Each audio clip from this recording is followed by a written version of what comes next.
Pessoal, estamos aqui com o Gianfrancesco, que é pastor da Igreja Presbiteriana, teólogo, está falando com a gente direto lá dos Estados Unidos. E ele escreveu um livro sobre namoro cristão, que eu acho que é um dos livros mais famosos nesse tema. É um livro que eu sempre vi ele em livrarias cristãs, em igrejas, em várias coisas, e a ideia é a gente falar um pouco sobre esse tema hoje. Prazer, Jean, obrigado por ter topado aí. Prazer é meu, uma alegria ter te encontrado depois de muitos anos, né. Pois é. Inclusive, a última vez que eu acho que eu falei com vocês, eu estava falando sobre esse tema, né. Na Não sei se HIT. era na HIT, né, no É, Brasil.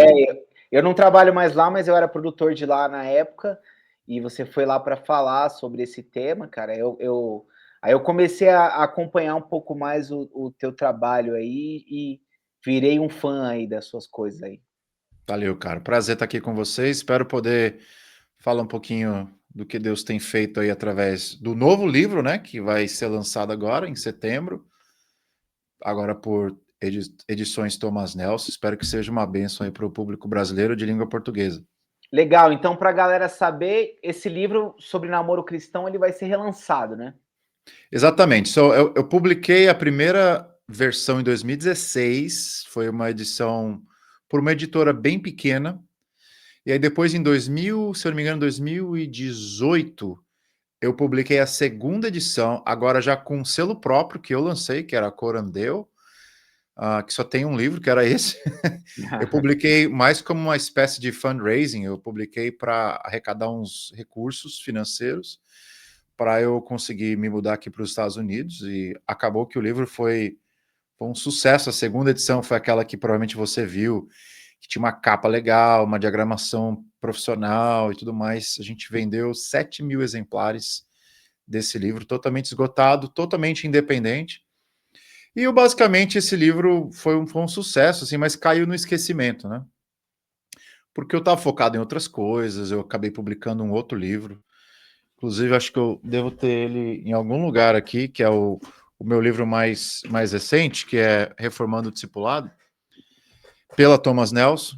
E Que aí, de repente, legal. surgiu uma oportunidade de revisitar essa obra, O Significado do Namoro, só que, obviamente, não relançar do jeito que estava. Tinha erros de português, tinha muita coisa que eu olhava naquele material e falava: eu poderia explicar esse assunto de um outro modo, ou poderia colocar um pouco mais de substância em alguns dos capítulos, e eu tinha algumas perguntas que o pessoal me fazia das edições anteriores: "Pô, por que você não falou sobre isso? Pô, por que você não poderia adicionar esse material?" E eu acabei adicionando 3 capítulos, inéditos aí na obra, e revisei todos os demais. Então, sem dúvida, é uma obra nova, não é o mesmo livro, é um outro livro, muito mais maduro, muito mais completo, muito mais ah, profissional, assim, na perspectiva de literatura mesmo. Foi trabalhado por várias mãos, não apenas pelas minhas mãos. Então, eu acho que se o público brasileiro está procurando alguma coisa nessa área sobre namoro, tem um negócio muito bom aí sendo disponibilizado pela Thomas Nelson, e espero que esteja na mão de vocês aí muito em breve. Que legal, que bênção. Então, eu já vou procurar os 2 livros já, porque o discipulado eu gosto bastante. O Jonas também escreveu um livro, né, O Custo do Discipulado. Esse tema acho que está sendo precisa ser mais estudado, né. Sem dúvida, sem dúvida. Ô Jean, quando a gente fala de namoro cristão, cara, a gente está falando do quê? Muito bem, eu acho bacana, sempre quando a gente vai definir algo, a gente definir esse algo em contraposição com aquilo que é o convencional, aquilo que é mais próximo da gente, né. Quando a gente fala de namoro no Brasil, especialmente em grandes cidades, uma cidade como São Paulo, cosmopolita, de onde eu venho, a gente tem a ideia de uma relação descartável, uma relação que eu vou, conheço alguém, a gente se beija, a gente troca afeição e até mais do que isso, só que sem perspectiva nenhum de alguma coisa para o longo prazo, mas é uma curtição, uma aventura de vamos ver o que dá, entendeu? Uma coisa nada planejada, nada pensado, você não se prepara para isso. Simplesmente você tem o desejo de se conectar com alguém. A gente foi criado assim, Deus nos criou como seres conectáveis. Nós somos seres afetivos. E aí a gente quer se conectar como um passatempo. Então a maioria das pessoas, especialmente na nossa cultura secular e individualista, consumista, a gente vê o sexo oposto, e até a gente pode até ampliar isso, né? As pessoas veem qualquer oportunidade de se conectar como um passatempo, simplesmente para saciar um prazer que se tem. Já na perspectiva cristã, a, a Bíblia não fala sobre namoro. Esse é um conceito contemporâneo, de 100 anos para cá. Antigamente era muito mais fácil resolver com quem você iria se casar. Seus pais decidiam por você. Era muito mais fácil, por um lado, porque você não tinha dor de cabeça de se preocupar, mas por outro lado, você tinha que ficar feliz com o que eles escolhessem, né? Já com a mudança de paradigma no Ocidente, com a ideia do romantismo, do individualismo, de você ter a chance e a oportunidade de escolher o que você quer fazer da sua vida, obviamente os paradigmas do patriarcado mudaram e agora é você que escolhe, você que decide. E para nós, como não existe namoro na Bíblia, a gente tem que procurar o que seria, então, uma relação antes do casamento, de acordo com os valores que nós entendemos ser preciosos no coração de Deus, como o valor da responsabilidade, como o valor do compromisso, como o valor da pureza e assim por diante. Então, na visão cristã, se a gente pegar esse fenômeno de uma relação pré-marital que já existia na Bíblia, que era chamado simplesmente de noivado, a gente pode até falar um pouquinho do que a Bíblia entendia como noivado, mas na visão cristã hoje, diante do Ocidente, diante da nossa cultura, o namoro pode ser essa relação antes do casamento para as pessoas se conhecerem, mas não apenas como um passatempo. Eu advogo que a melhor nomenclatura para definir o namoro seria um ensaio para o casamento. Uma relação de curto prazo, onde a gente se conhece para estabelecer responsabilidade, estabelecer compromisso, com vias de estabelecer intimidade para sempre e se tornar uma só carne. Então, na minha visão, o namoro é como uma espécie de vestibular, não para ter o outro por alguns anos, mas uma espécie de treinamento para você poder se conectar com essa pessoa para o resto da sua vida. Eu queria trazer para você algumas evidências do que eu vejo acontecendo. Me parece que teve uma época, eu não vejo muito isso hoje mais, mas teve uma época que a igreja forçava os casais a se casarem. Via dois jovens lá que estavam namorando e já tipo, meu, vocês têm que casar, tal. Eu imagino que isso culminou na quantidade de divórcio que tem no meio cristão hoje. Você acha, onde é que está o erro? É na escolha da pessoa? É na pressa? O que é o problema? Bom, a gente não pode negar as estatísticas, né? Quando você olha as estatísticas de divórcio, a maior parte dos divórcios acontece quando a pessoa se casou antes dos 24, 25 anos de idade. É a maioria absoluta. Ou seja, os divórcios são mais frequentes quando você casa sem um mínimo de maturidade ou responsabilidade necessário. Isso é um dado da realidade. É aquela conversa dos seus pais, né? Contra fatos não argumentos. Os dados estão ali.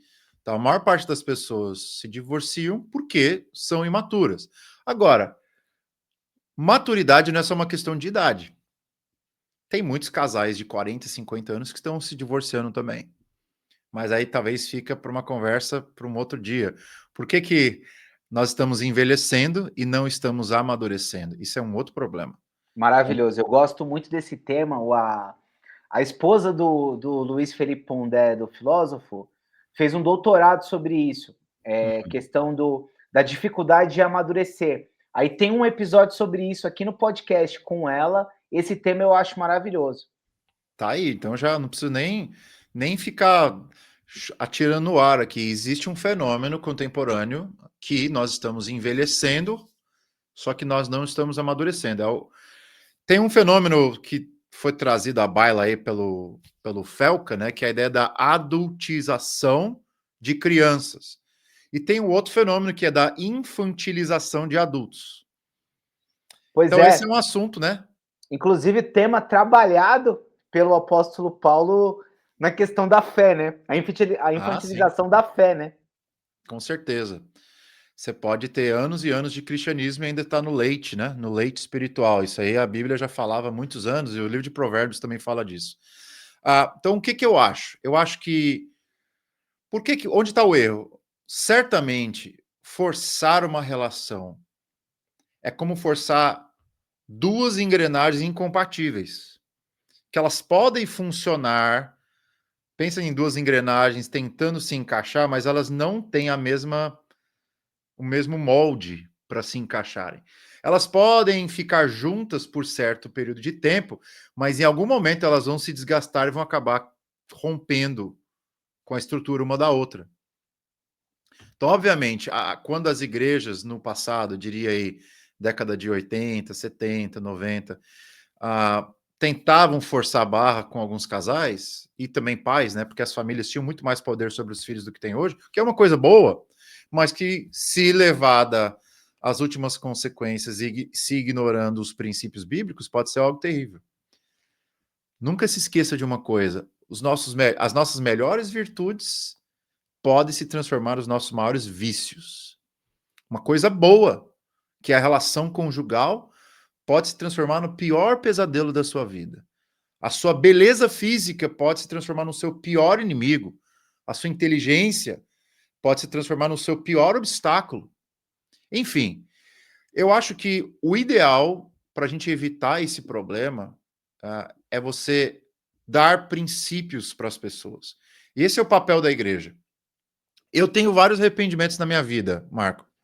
Um deles foi de tentar ajudar pessoas mais do que eu devia.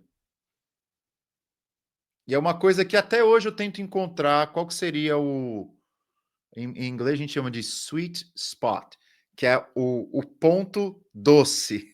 Você tem o amargo, você tem o muito doce, você tem o ponto perfeito de equilíbrio. Até hoje eu procuro descobrir no Ministério Pastoral qual que é o meu limite de ajudar pessoas. E, obviamente, o limite é de oferecer princípios. Obviamente, às vezes fica tão apaixonado em querer ajudar as pessoas que a gente acaba quase que decidindo por elas. Você acaba atrapalhando ela. É, porque no fim das contas, quem vai ter que decidir é a pessoa. E se você decide por ela, depois ela põe a culpa em você, entendeu? Se alguma coisa der errado. Então eu acho o seguinte: o melhor que a gente pode fazer como pastores, como líderes, como conselheiros cristãos, é dar princípios e deixar as pessoas, de acordo com a orientação e poder do Espírito Santo, fazerem as suas escolhas. E aí, seja o que Deus quiser, mas é o discipulado. Não existe coisa melhor para uma igreja fazer com a sua juventude do que treiná-los a entender o que é relacionamento, o que é o amor, o que é a vida conjugal e por que isso é uma bênção e quando que isso deve ser desfrutado. Num ambiente de ensino, de discipulado, de relacionamento, eu acho que é a melhor coisa. E eu vivi na prática isso.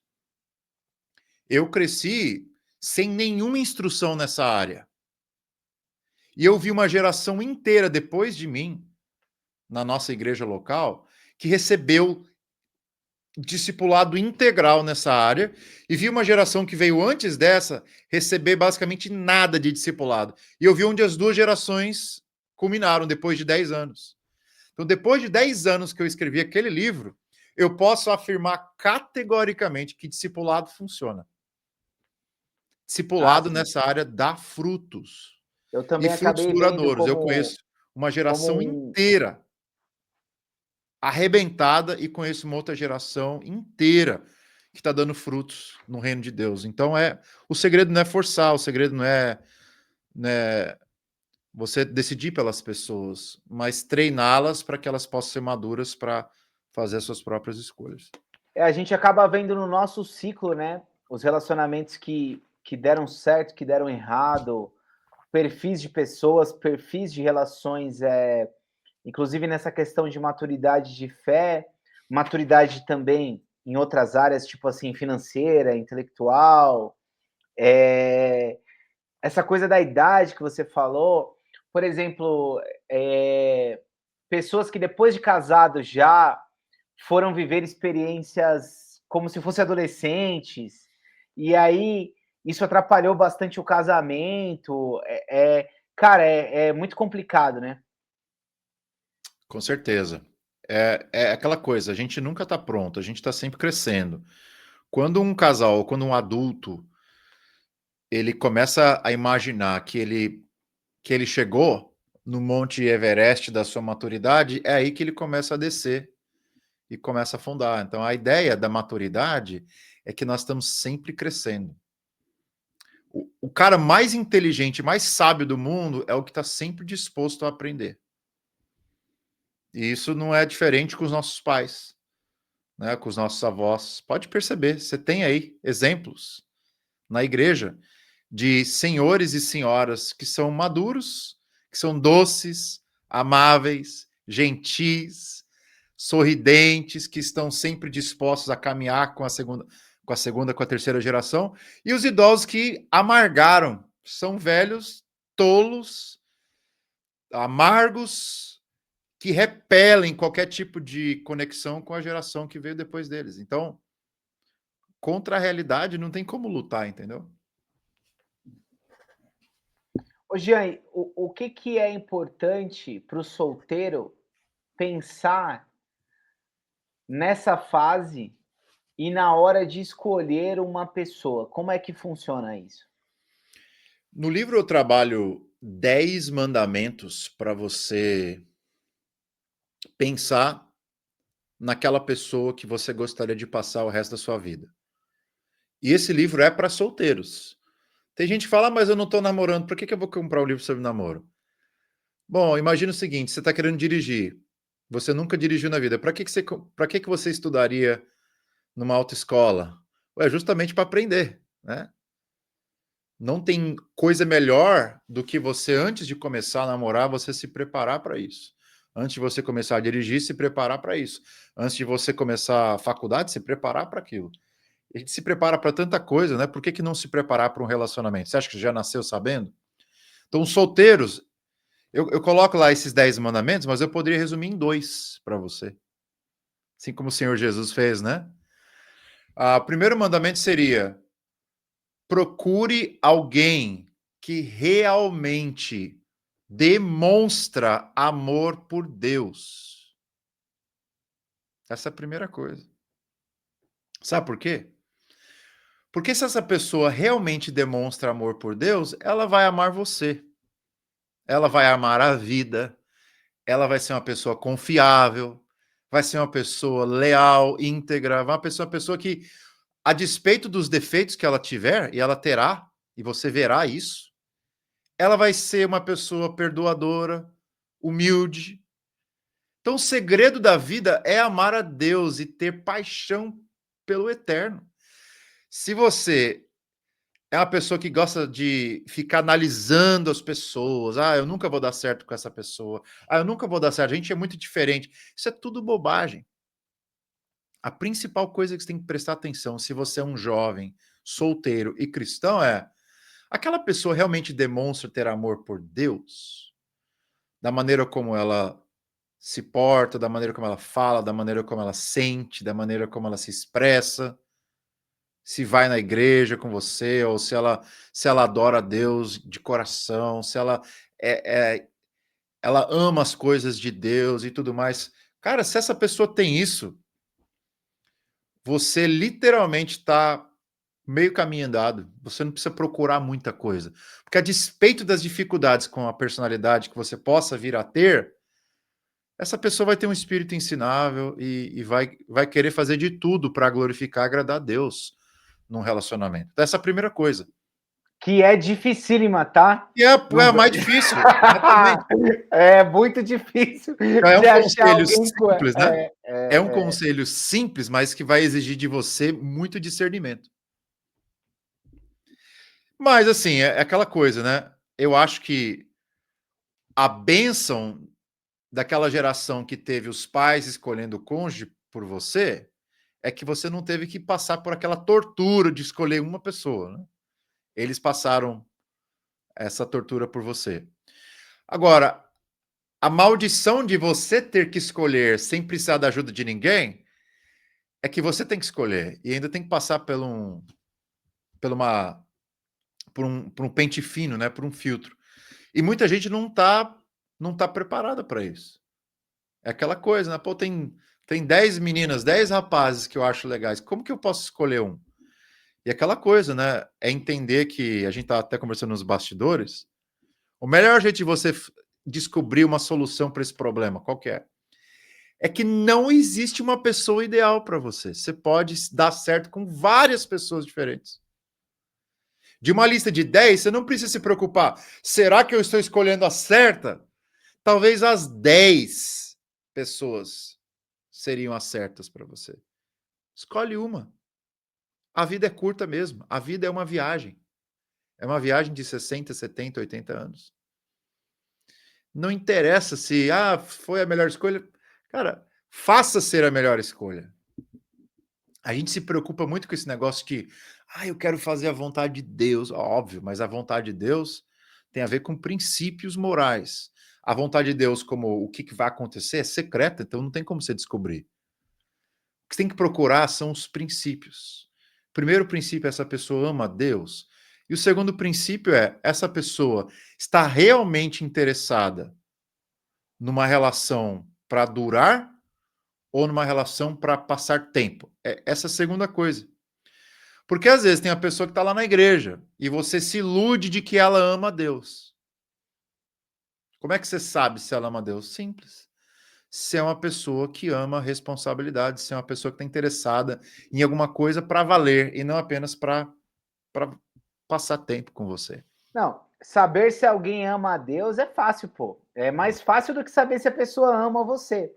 Porque, porque a pessoa que ama a Deus, geralmente, ela tem frutos, né? Ela demonstra isso, né? Sim. E aí, esse é meu conselho para o pessoal que é solteiro. Primeiro, um conselho vertical. Olha para essa pessoa, vê se ela tem realmente frutos de que ama a Deus. O segundo, veja se essa pessoa se prepare para alguém. E não tem outro jeito de você descobrir isso. Você tem que conversar. Você tem que fazer pergunta. Não adianta só fazer pergunta besta quando você sai para um encontro. Que filme você gosta de assistir? Isso é tudo legal, não tem problema nenhum. Mas tem que fazer as perguntas certas na hora certa. Por exemplo, o que você pensa sobre casamento? Imagina que você está lá com uma pessoa que você gostou pra caramba no primeiro date, né? E aí você pergunta, você pensa em casar? Não, eu não quero saber desse negócio de casamento. Entendeu? Ou você está conversando com uma pessoa, de repente ela fala assim, eu não gosto desse negócio de família, acho que família é uma coisa ultrapassada. Filho. Ou você pensa em namorar? Eu penso em namorar 2 anos com mais um, 2 anos com mais um. Quando que você pensa em casar? Quando tiver uns 40 anos, talvez. Opa, então aí você já tem uma boa noção do que fazer com aquela lista de pessoas que você tem. É só você usar a cabeça mais do que usar o coração. Esse é um dos outros mandamentos que eu coloco lá. Seja mais racional do que emocional na escolha. A gente é muito enganado pelas nossas emoções. E ter emoções é uma benção, é uma maravilha.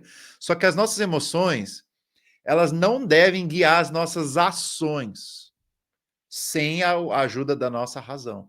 A nossa razão foi colocada aqui por um propósito. Tem que começar por aqui. E aí, se a tua razão consegue dialogar com a tua emoção, aí é uma ótima decisão. Mas se a tua emoção discorda da sua razão, é uma péssima decisão que você está tomando. Faça o seu coração concordar com a sua razão. Ô, Jean, e o tal do pessoal que espera o Deus confirmar o namoro, existe isso? Como é que você vê essa parada?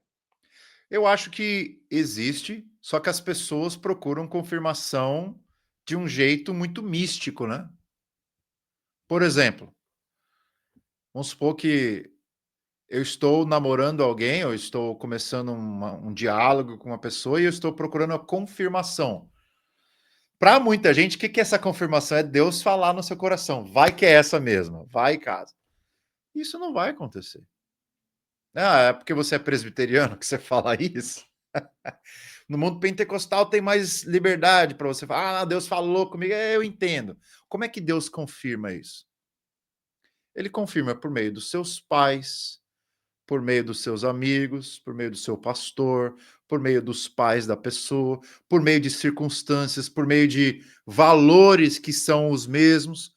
Cara, você tem que usar a sua cabeça para entender como é que Deus está confirmando isso. E não esperar um anjo fazer um estalo sobrenatural. É essa mesmo. Contrária a tudo aquilo que você está vendo na realidade. Então, como é que você confirma que estar com uma pessoa é vontade de Deus? É simples. Em vez de fechar os olhos, você abre os olhos. Ore de olhos abertos. Preste atenção em como ela trata a família dela. Preste atenção em como ele trata a autoridade. Preste atenção como ele trata a mãe. Preste atenção como ele lida com o dinheiro. Preste atenção como ele lida com os relacionamentos de amizade que ele tem. Preste atenção como ele lida com as coisas de Deus, com a igreja. Preste atenção como ele lida com responsabilidade. É essa confirmação que você precisa. Você entendeu? Confirmação de Deus é ótimo. Só que a gente acha que confirmação de Deus é uma coisa sobrenatural. E não é, é uma coisa ordinária e não extraordinária.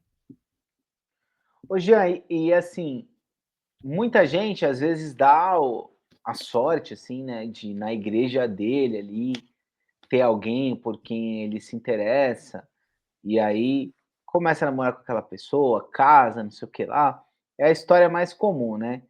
Agora tem pessoas que de realidades completamente diferentes, assim, de só tem ele de jovem na igreja, a igreja que só tem o pessoal mais velho, ou é uma igreja pequena. Como o que fazer nesses casos aí? Qual que é o conselho? É aquela coisa, você vai no mercado, é um mercado de esquina, lá da rua onde você mora. E é um mercado que tem uma marca de bolacha, o mercado tem uma marca de refrigerante, é um mercado que tem uma marca de farinha. Se você não gosta de nenhuma das opções, você tem que mudar de mercado. Pensando assim, por exemplo, você tem que entender os ambientes que Deus colocou você. E você precisa discernir se os ambientes que você está inserido são os melhores ambientes para você colocar em prática a vocação ou as vocações que Deus te deu. Certo? Então, por exemplo, se você está num ambiente que não te oferece nenhuma oportunidade para crescer, você tem que mudar de ar, tem que mudar de ambiente.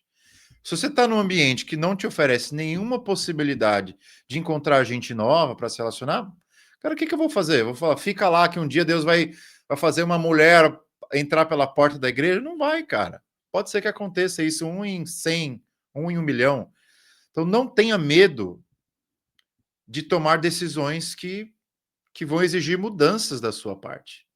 Cara, Por exemplo, eu achei maravilhoso você falar isso, só assim, já para você voltar com a sua argumentação, porque, por exemplo, tem gente que fala assim pro cara, visita outras igrejas, mas não é assim, cara. Se o cara for no culto lá, ele não vai sair conhecendo pessoas do nada. Ele precisa estar inserido naquele ambiente também, né? é aquela questão do enraizamento.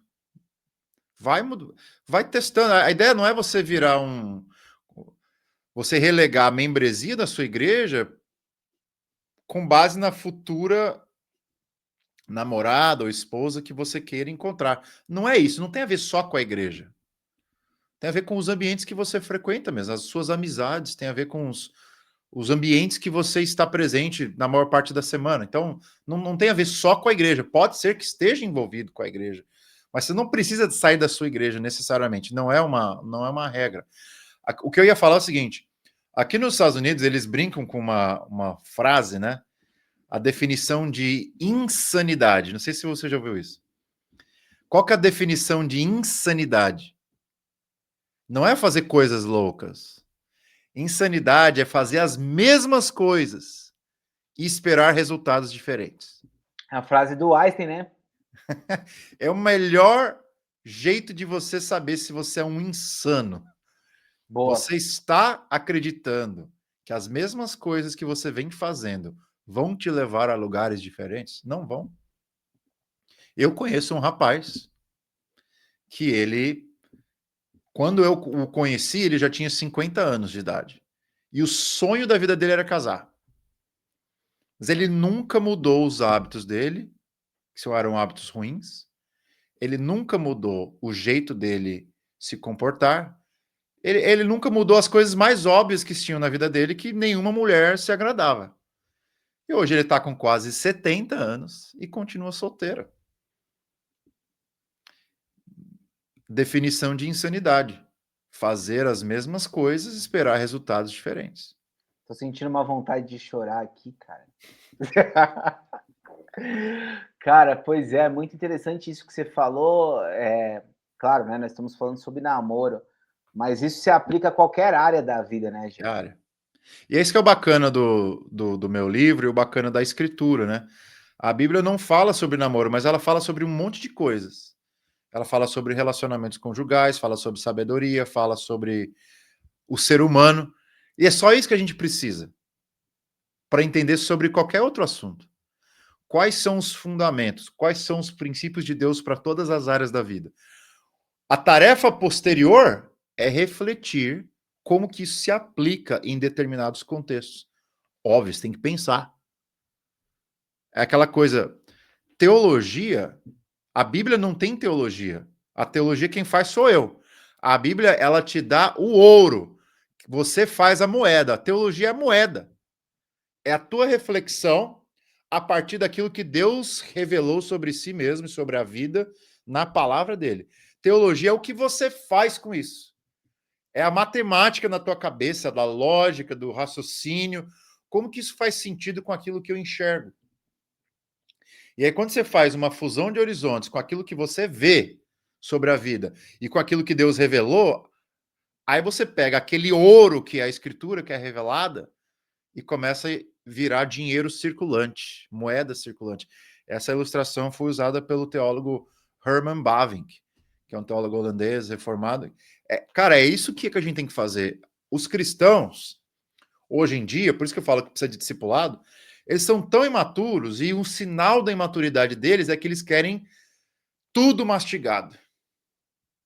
A vida tem que estar mastigada. O sermão é bom quando ele está mastigado. O que eu estou dizendo com isso? É que as pessoas não querem pensar. Elas não querem raciocinar. Elas não querem fazer a conta básica. Como que o que eu sei sobre Deus muda a realidade onde eu estou inserido? Pô, não tem outro jeito. Ninguém vai te dizer isso. Você tem que pensar, cara. Tem que refletir, tem que orar, tem que pôr o seu joelho no chão, tem que conversar com pessoas, buscar perspectivas diferentes, até que você consiga entender, caramba, o que Deus quer da minha vida para essa área, seja carreira, seja familiar, seja relacionamento, seja igreja, seja ministério, seja o que for, passa por discernimento. E discernimento é uma coisa que não está à venda na prateleira. É uma coisa que você precisa desenvolver. Não, inteligência artificial não vai te dar isso. É a sua inteligência natural que vai te dar isso. Tem coisa que cara, na raça, né, cara? É na unha. Você tem que descobrir na unha, na raça, tentando, vendo se as coisas combinam. E, obviamente, tem coisas que são óbvias, né? Ô, Jean, você acha que a pessoa para namorar, ela precisa estar com questões financeiras resolvidas, coisas assim? Ou esse papo meio que não tem nada a ver, assim? Esse papo não tem nada a ver, é boa, né? Eu acho o seguinte, no livro eu trato isso, né? Você está fazendo um ensaio para o casamento. Isso é o que a gente defende como um namoro saudável de acordo com os princípios da escritura. Tá, uma das coisas que você vai ter que fazer enquanto casado, o que que é? Fazer conta, sustentar a casa, pagar aluguel. Como é que você vai se preparar para uma responsabilidade dessa, sem que você tenha iniciado o percurso da responsabilidade financeira? Não estou dizendo que você tem que ter estabilidade financeira, que é uma coisa que nem existe. Eu posso ter dinheiro hoje e posso não ter amanhã. Mas eu posso ter responsabilidade financeira, que é uma outra coisa. O que é responsabilidade financeira? É eu ter um trabalho, ser uma pessoa diligente e ser uma pessoa que administra bem os recursos que eu recebo. É isso. Eu advogo que, à luz da escritura, responsabilidade precede relacionamento. Onde que eu vejo isso? Eu vejo em todo lugar. Eu vejo em Gênesis 1, 2 e 3, por exemplo. O que que Deus criou para Adão antes de ter criado Eva? Atividades, responsabilidade, Ele trabalho. criou o trabalho, ele criou um jardim, falou: vai lá, cara, capina esse jardim aí, faz esse negócio da fruta, cultiva, dá nome para os animais, tenha certeza de que o negócio está funcionando e vai multiplicando o que eu te dou, vai fazendo essas árvores frutificarem. Vou te dar uma mulher, que agora você já tem responsabilidade, você vai saber cuidar dessa mulher também. Eu acho que você não precisa estar totalmente estável, aquela conversa irreal e romântica, né? Que muitos levantam, né? Eu só vou casar quando tiver meu apartamento comprado. Isso aí é a maior tolice que existe. E aqui eu tô Ó, ofendendo algumas pessoas. Eu eu tô sou ofendendo, solteiro. inclusive, alguns amigos. Eu sou solteiro e eu tenho conseguido gerir um podcast. Então talvez eu já tô indo no caminho aí, né? Então, o ponto é você ser uma pessoa que ama o trabalho e tem algum tipo de maturidade financeira, ou seja, você aprendeu que dinheiro, você tem que fazer 4 coisas com ele. Primeiro, você ganha, tem que aprender a ganhar. Número 2, tem que aprender a guardar. Número 3, tem que aprender a investir. E quando sobrar, você aprende a gastar. É assim que a gente lida com dinheiro. Qual que é o problema da nossa geração? As pessoas não sabem ganhar dinheiro, mas sabem gastar o que elas nem ganham. Isso é uma receita clara para o colapso financeiro. E isso vai dar problemas para o seu casamento. Deixa eu te falar uma estatística aqui. Você sabe qual que é a maior razão para divórcios no Brasil? Imagino que financeiro. Dinheiro. Os casais não sabem lidar com finanças. E acabam que a gente precisa se separar aqui, porque o que é teu, o que é meu, a gente não sabe lidar com isso e os casais se separam. Segunda razão maior é a incompatibilidade, né, de personalidade, mas a primeira é má administração de recursos. Então, respondendo a tua pergunta muito simplesmente, você solteiro, faça questão de refletir se você tem dinheiro, se você sabe ganhar dinheiro, se você tem trabalho, se você sabe gerir basicamente os seus recursos. Não significa que você tem que ter dinheiro suficiente para pagar um aluguel, para pagar todas as contas de imediato, mas você já começou a jornada, entendeu? Esse é o meu conselho. Cara, e quando uma outra marca, talvez, dessa geração agora, a gente estava falando sobre a dificuldade de amadurecer, tem um pouco a ver também com a extensão do conceito de adolescência, né? Tá muito mais comum agora você ver pessoas mais velhas e solteiras, tudo mais. Muda um pouco a dinâmica quando a pessoa já passou dos 30 ou tá chegando nos 40, sei lá, né? Você diz quando seria a melhor hora de você começar a pensar numa coisa assim, o Não, não, eu namoro? digo assim, parece que a dinâmica é diferente quando você tem um pouco mais de idade. Ah, com certeza. Qual a diferença? Eu te falo. Você não quer perder mais seu tempo. Depois dos 18 anos, você teve uma grande descoberta na sua vida, Marco. O tempo voa. Até os 18, tudo demorou uma eternidade para chegar. Certo? Escola não acabava nunca mais. Cara, colegial, não, nossa, mas demorava para acabar. Hoje, depois dos 18, você percebe que a vida passa muito rápido. E aqueles amigos que você via na escola, os caras estão casados, os caras estão trabalhando, os caras estão ganhando dinheiro, pô, os caras estão fazendo A, estão fazendo B, os caras estão indo para França, para Paris, para Alemanha, tal. E aí você fica pensando, pô, mas eu tô aqui, cara. Eu não saí do lugar. Eu lido com gente assim. No Brasil, quando eu era pastor lá, eu lidava com vários caras nessa situação. O cara que se sentiu congelado. Parece que todo mundo continuou vivendo e o cara ficou preso no tempo. Como é que você faz para não passar por essa experiência tão frustrante? A Bíblia tem uma palavra para isso. Redimir o tempo porque os dias são maus. Efésios capítulo 5. O que é redimir o tempo? A palavra redimir significa comprar. Entenda que a coisa mais valiosa que você tem não é o seu dinheiro, é o seu tempo. Aproveite o seu tempo. Use o seu tempo da melhor forma possível. E aqui eu vou parecer o seu avô, a sua avó, o seu pai. Acorde cedo.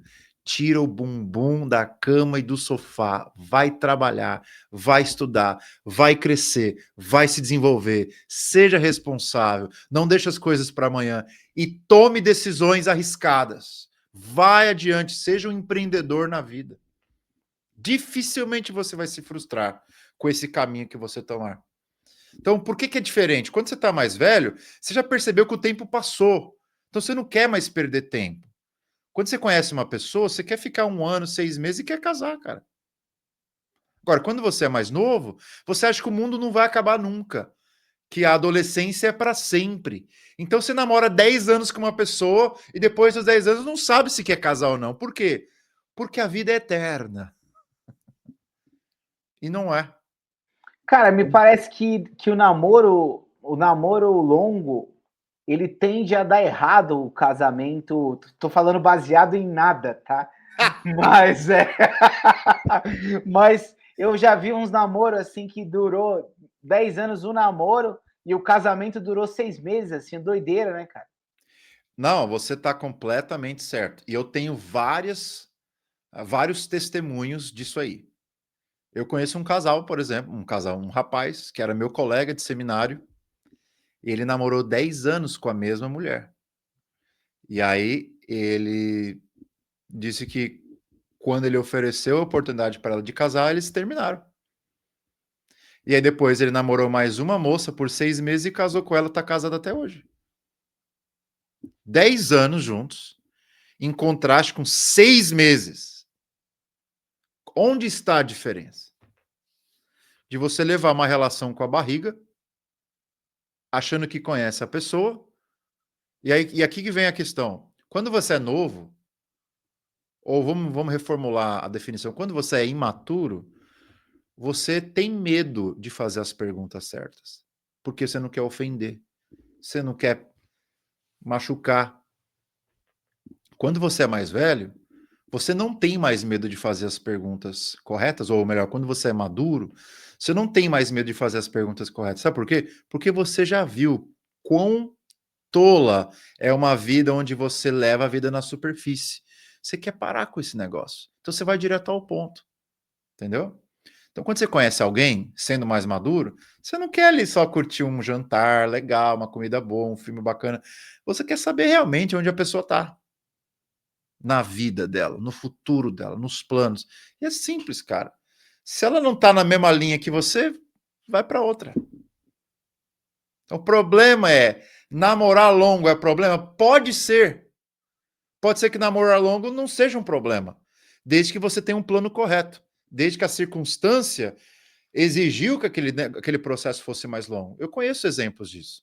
O cara namorou a menina e ele foi fazer medicina, e aí ficou 5 anos até casar, 6 anos. Foi uma circunstância, não foi porque ele quis. E conheço casais que ficam 10, 15 anos namorando só porque são responsáveis mesmo.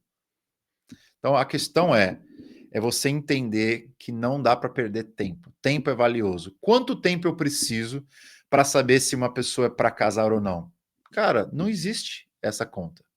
Você tem que determinar se todos aqueles critérios do seu filtro foram colocados à prova, o tempo está feito. Na minha visão, são os seguintes. Aquela pessoa ama a Deus, número um. Número dois, aquela pessoa realmente gosta de mim? Quando nós estamos juntos, é aquele negócio agradável? É minha melhor amiga? É meu melhor amigo? A gente se dá bem? A gente sabe se perdoar? A gente sabe ser direto um com o outro sem machucar um ao outro? A gente sabe errar um com o outro e perdoar um ao outro? A gente tem visão de futuro do que a gente quer com a nossa vida? A gente quer casar? A gente quer constituir uma família? A gente entende que a vida,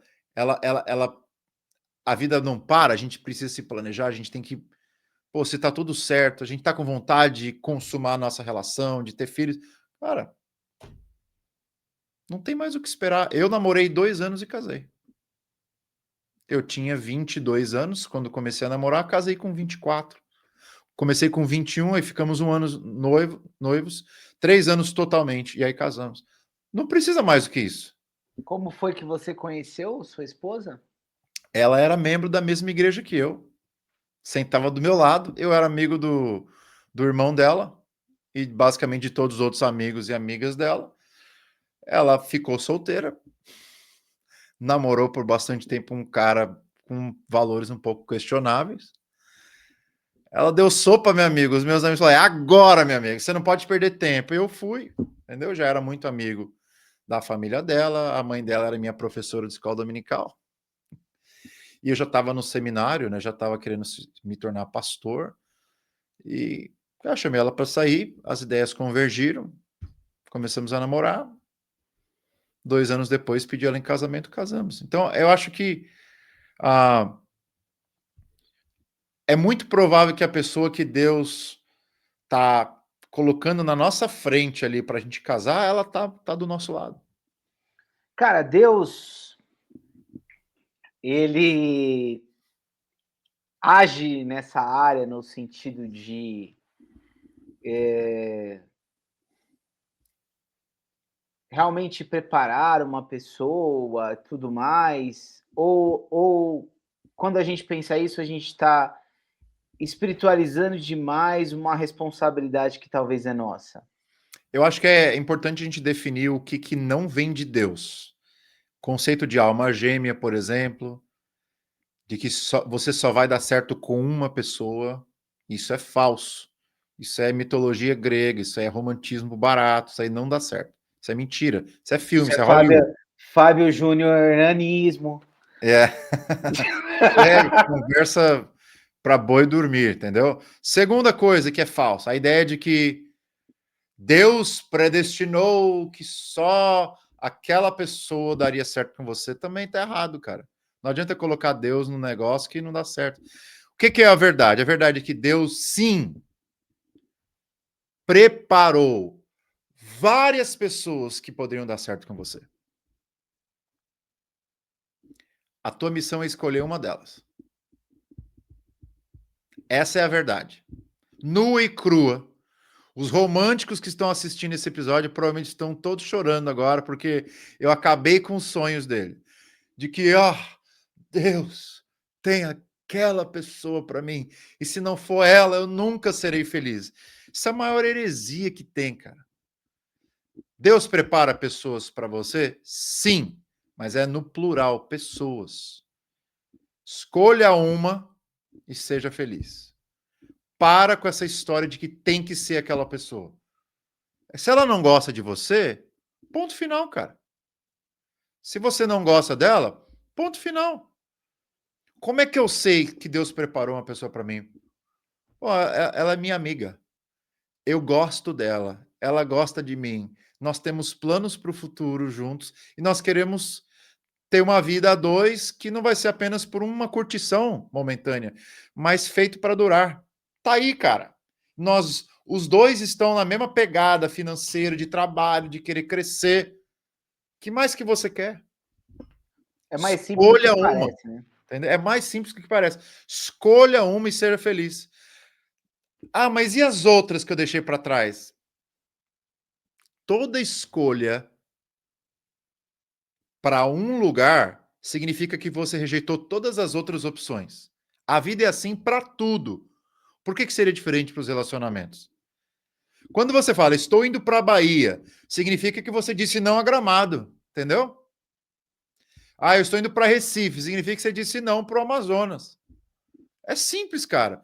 Você disse sim para Maria, você disse não para Fernanda. E tá tudo bem.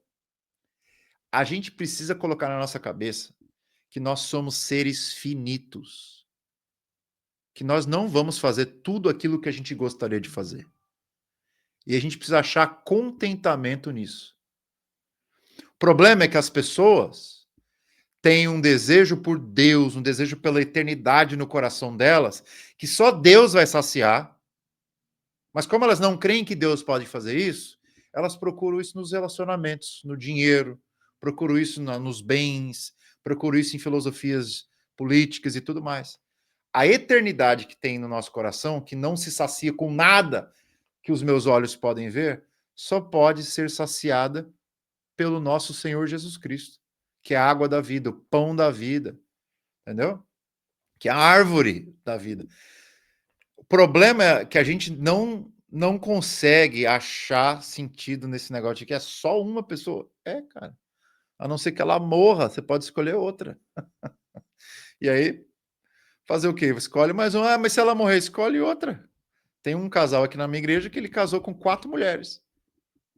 As 3 esposas dos primeiro, segundo, terceiro casos morreram. Ele foi na cabeça de algumas pessoas, um felizardo de poder ter experimentado a vida com 4 mulheres diferentes. Eu não vejo nenhuma vantagem nisso, para ser sincero com você. Só vejo desvantagens, para ser bem sincero. Pô, eu tive a Ela mesma passou mãe dos meus por filhos, 3 cuidando deles. lutos, é uma vida bem sofrida, né? Imagina quanta pancada esse cara tomou, cara, por ter que reaprender a lidar com 4 mulheres diferentes. Entendeu? Para de pensar com essa cabeça ruim, cara. Você é finito, escolha uma, diga não pro resto e, cara, tá tudo certo. Acho contentamento onde ele realmente está. Não num platonismo barato de que o bom é aquilo que eu ainda não consegui. Foi você que fez, Jean, os 4 casamentos, não? Não, eu não fiz nenhum deles. Cara, tem a parte também do... A pessoa pensa muito na pessoa que ela quer conquistar, mas não pensa se ela é uma pessoa que está preparada e que até uma pessoa que tem características para ser escolhida, né? E aí negligencia meio que a parte dela também no caso, né? Não, você tocou no ponto central. Qual que é o melhor jeito? Marcos, se eu fosse te dar um conselho, qual que é o melhor conselho que eu dou para um solteiro que quer encontrar uma pessoa legal? É muito simples. Seja o cara mais legal da igreja. Seja o cara que ama a Deus mais do que todo mundo. Seja o que você quer encontrar na outra pessoa. É aquela coisa, né? Tem um poema muito bonito, né, de um escritor brasileiro, acho que é o Mário Quintana. Qual que é o melhor jeito de atrair borboletas para o seu jardim? É perfumar as flores, perfumar o seu próprio jardim e as borboletas vêm. Eu nunca entendi isso, cara. Eu achava que, não, para mim eu teria que ser um sniper, sabe? Aquele cara que chega primeiro que todo mundo. Ou eu tinha que ter o melhor chaveco, tinha que, enfim, né, usar de ferramentas que são artificiais. Ou, para colocar na linguagem do poeta, né, um caçador de borboletas. Qual que é a melhor estratégia? É você ser um caçador de borboletas ou um cultivador de um jardim? Pensa nisso. Para você que está nos assistindo aí. Você é um caçador de borboletas? Qual que é o problema? Você vai uma por uma. Quando você é um cultivador de um jardim, você está preocupado em você se desenvolver, você crescer, você se perfumar. E aí você nunca vai ter problema com quem escolher, cara. Porque no fundo, o que um homem de Deus e uma mulher de Deus estão buscando não é a aparência vã, é realmente o que está dentro de você. Isso pode parecer a coisa mais clichê do mundo, mas quanto mais você fica velho, mais você percebe que é isso que realmente importa. Aquela pessoa é bonita, ótimo. Aquela pessoa é mais bonita de todas? Provavelmente não. Tem algum problema nisso? Não tem problema nenhum. O conjunto todo é o que interessa. Porque, cara, você pode casar com uma mulher, com um rapaz maravilhoso. Aquela pessoa pode ficar doente, cara, e perder toda aquela beleza. Você vai se divorciar por causa disso? Aquela pessoa pode ser linda, ela pode pegar uma depressão, pode pegar uma doença mental e, cara, perder tudo. Você vai se divorciar por causa disso? Foi por isso que você casou? Beleza é importante? É importante. Tem que agradar os seus olhos? Lógico que tem. Mas realmente, para pensar se esse romantismo da nossa geração de encontrar a pessoa mais bonita vale a pena ou não vale. O que vale a pena é o coração da pessoa, se aquela pessoa ama você, se ela é uma pessoa agradável, se é amiga, se está com você no problema, na alegria, na dor, no prazer. Enfim, eu, eu acho que a gente perde muito tempo procurando só a aparência das pessoas e a gente tem que se contentar mais com o conjunto todo e parar de frescura. Jean, muito bom, cara. Quero te agradecer, obrigado por esse papo aqui. Uhum. E quem quiser adquirir o livro, então é só procurar o Significado do Namoro, Significado do editora Namoro lá Tomazek. na Amazon tá em pré-venda e eu acho que quem comprar na pré-venda vai ganhar não apenas o livro, vai ganhar também uma carta que eu escrevi que vai vir no livro. Pô, que legal. Ainda não tem a data do lançamento, né? O lançamento vai ser agora, em setembro, acho que no final do mês. Mas já tá lá na pré-venda, tá todo vapor já. Já estão vendendo e já tô vendo gente. O pessoal da editora já recebeu, já me mandou mensagem hoje, inclusive, que já vai tá começando a chegar já. Maravilha. Então eu vou deixar o link aqui, pessoal, do livro. Quem quiser acessar, já vou colocar na descrição aqui o link, beleza? E é só procurar aí o Significado do Namoro e também nas suas redes sociais lá, né? Gian Francesco, né? Hoje é o Francesco no Instagram, você me acha, se quiser me procurar também tem conteúdo no YouTube disponível. Eu vou ser bem sincero com você, Marco, eu tenho estado muito ausente das redes sociais por uma razão bem simples. Eu tô curtindo a minha vida. Eu tô fora, assim.